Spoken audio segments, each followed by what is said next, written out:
మేషరాశి వారికి డిసెంబర్ నెలలో ద్వితీయార్థం అనగా 16వ తారీఖు నుంచి 31వ తారీఖు వరకు ఆంగ్ల సంవత్సరానికి వీడుకోలు పలుకుతూ కొత్త సంవత్సరానికి స్వాగతం పలుకుతూ ఎలాంటి విధి పాటించడం వలన యోగం కలుగుతుందో ఈ వీడియోలో తెలుసుకుందాం. మేషరాశిలో ఏ నక్షత్రాలు వస్తాయనగా అశ్విని నక్షత్రంలోని 4 పాదాలు, భరణి నక్షత్రంలోని 4 పాదాలు, కృత్తికా నక్షత్రంలోని 1 పాదం కలిపితే మేషరాశి అవుతుంది. చాలామందికి పుట్టినటువంటి కాల సమయంలో డేటా బర్తులు లేనటువంటి వారికి పేరు యొక్క మొదటి అక్షరాన్ని అనుసరిస్తూ ఆ రాశిని తెలుసుకునే ప్రయత్నం చేద్దాం. చూ, చే, చో, లా, లీ, లు, లే, లో, ఆ అక్షరాల వారందరూ మేషరాశి జాతకులే. మేషరాశి యొక్క అధిపతి కుజ భగవానుడు.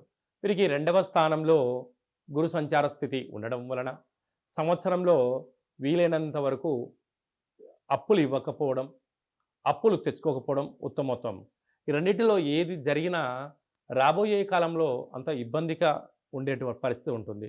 కనుక వీలైనంత వరకు ఖర్చులను నివారించుకోవడం, సత్ప్రవర్తన జీవన విధానానికి స్వాగతం పలికే మానవ ప్రయత్నం చేయగలగాలి. అలాగనే అర్ధాస్తమ కుజుడు. మేషరాశి వారు బాగా గుర్తుపెట్టుకోవాల్సిన అంశం ఏమిటయ్యా అనగా ఆంగ్ల సంవత్సరంలో చివరి రోజైనటువంటి చివరి సోమవారం, చివరి మంగళవారం అవ్వడం వలన దూర, వాయు, జల ప్రయాణాలు పెట్టుకోవద్దు.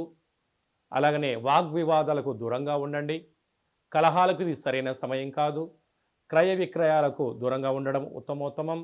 అదే కాకుండా పెద్దవారు కానీ తల్లిదండ్రులు కానీ మీ క్షేమాన్ని గురించి ఎవరైనా చెప్పినట్లయితే వినే మానవ ప్రయత్నం చేయండి. అనేక రకాల స్టేషన్లు, గొడవలు, పంచాయతీలు, ప్రమాదాలను నివారించడానికి అనేక రకాల అవకాశాలు ఉన్నాయి.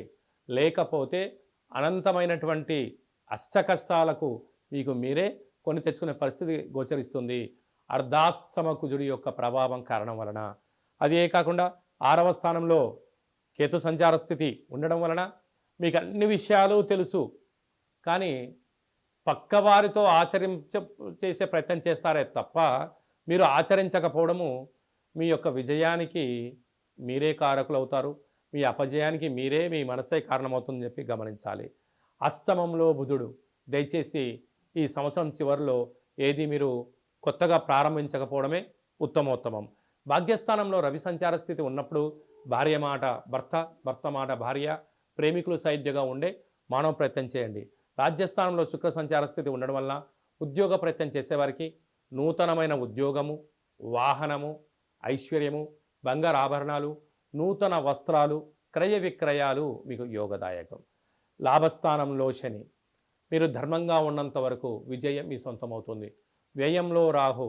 దయచేసి చెప్పుడు మాటల చేతని, వీకెండ్ పార్టీలని, వీకెండ్ వినోదాలని ఈసారి పెట్టుకోకపోవడం ఉత్తమోత్తంగా భావించగలగాలి.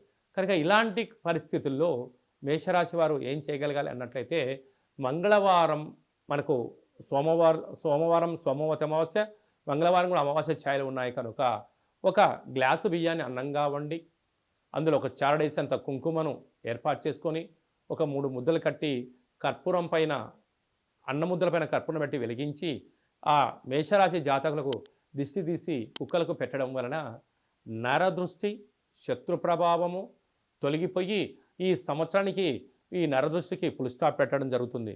కనుక ఈ చిన్న విధి విధానాన్ని పాటిద్దాం, నూతన సంవత్సరానికి స్వాగతం పలుకుదామని చెప్పి గమనించాలి. అలా కుదరలేదు, ఎలా ఏం చేసుకోవాలి అన్నట్లయితే ఈ కింది నెంబరు సంప్రదించినట్లయితే మీకు వాట్సాప్ కాల్ ద్వారా పూజా కార్యక్రమం చేసుకునే విధానాన్ని తెలియజేయడం జరుగుతుంది. అలా చేసుకోలేకపోతే సాకలే వారితో కూడా దిష్టి దించడం జరుగుతుందని చెప్పి కూడా గమనించాలి.